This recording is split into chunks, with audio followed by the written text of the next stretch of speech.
Good afternoon, everybody. Good afternoon, Evelina. Good afternoon to all of you. Well, first of all, let me thank the organizers of this forum for putting together such interesting agenda. I would like to thank them for providing us with the opportunity to work hard during these 2 days to exchange our ideas. And I have to say that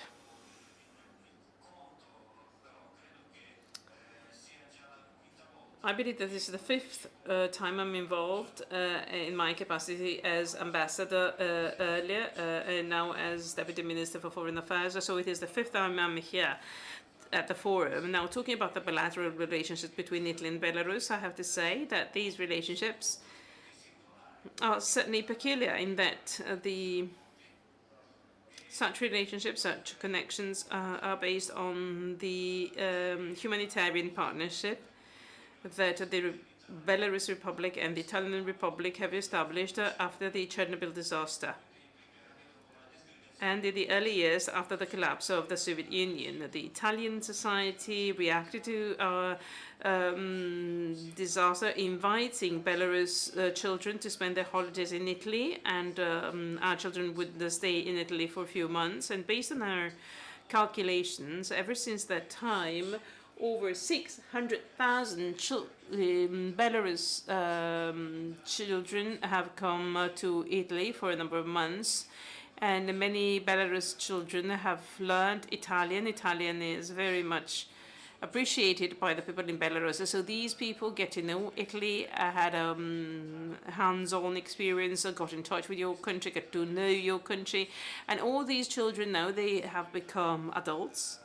And they are now entrepreneurs, and they still interact with this country. Now, talking about the political cooperation,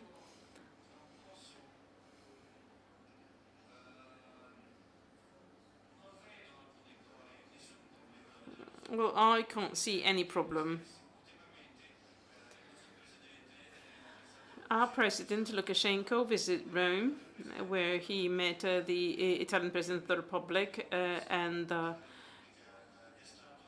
Prime Minister of our Republic visited Italy September last, and in different international meetings took place between our foreign ministers. In the month of February, the first meeting was held for the Trade Committee of Italy and Belarus. That was co-chaired by myself.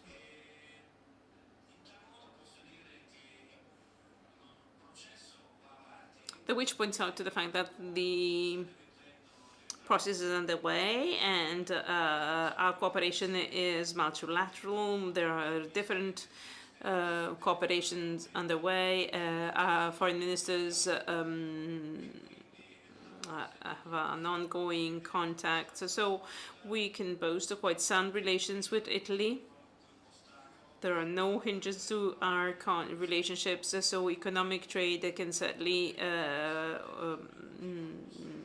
draw benefit from that. As my colleague from Russia said, I'm afraid that if in our country anyway is much smaller than Russia, so if in 2014 trade turnover was $2.2 billion, and in 2016 is slightly more than 800 million US dollars. So basically another remarkable drop. And this is not due to subjective, but this is due to objective reasons. In Italy, 205 Italian companies have been set up, or in my country, 205 companies have been set up with Italian capital. We hope that the situation can improve. This year results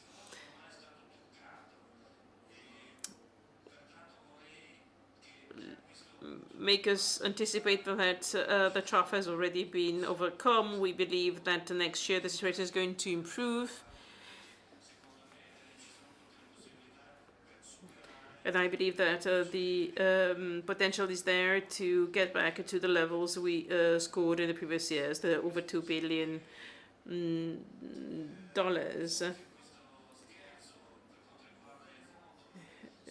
Now, you said that the bottom has already been reached, but unfortunately, that might not be the case. I don't know. Deputy Minister, we've just learned that there are an ongoing relationship between Russia and Italy. Well, that probably could lead to Eurasian space development, so as to develop a common future in Eurasia. What do you think are the most effective diplomatic tools available nowadays? The bilateral agreements between Italy and Belarus, or do you think that we can also rely on the contribution from the Eurasian Union? Thank you for your question. I would like to understand what is the point if a country is involved in many associations? Well, I think that the only option is that individual advantages can be drawn by all the states that are members to such associations and union, consolidating obviously the relationship amongst the states that are parties to this union, so as to increase the security, as diplomat we say. But political dialogue can be used bilaterally, and economic dialogue can be used also within the Eurasian community. I'd like to remind the audience that Eurasian community marks an economic integration that has no military side to it.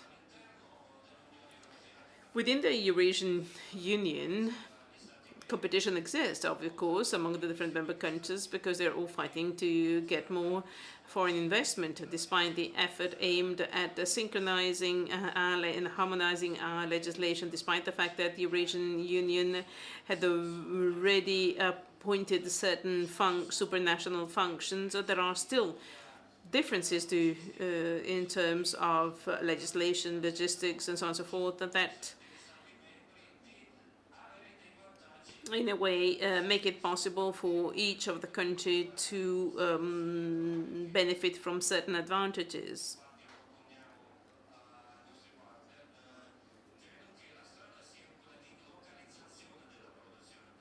I believe that the delocation would be very positive because that would pave the way to access 180 million citizens in the Eurasian Union for the Italian companies wishing to delocate or to locate their plants in Belarus, for example. And the Silk Road project is also key. Together with the Chinese partners,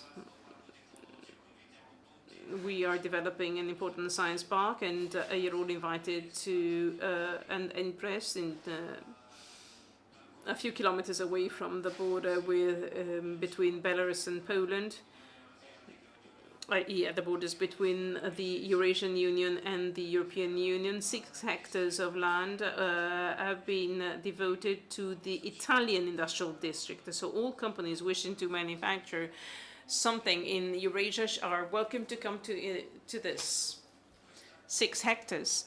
And let me ask the following: how do you value the interest of foreign investors vis-a-vis Belarus as part of the Eurasian Union? Because again, this is something that we are talking about in Russia as well, in that we want to understand whether being part to the Eurasian Union is something helping us, or should we just go on with bilateral agreements and relations?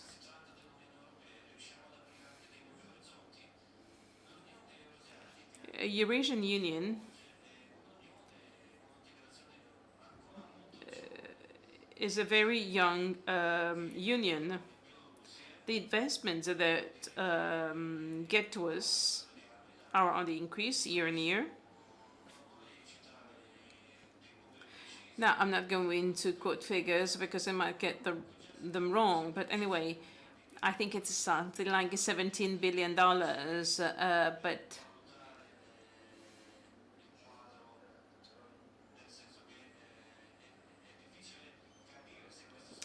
it might be difficult to understand whether this money is invested because companies want to be active in Belarus or because they wanted to be part of the future Eurasian Union.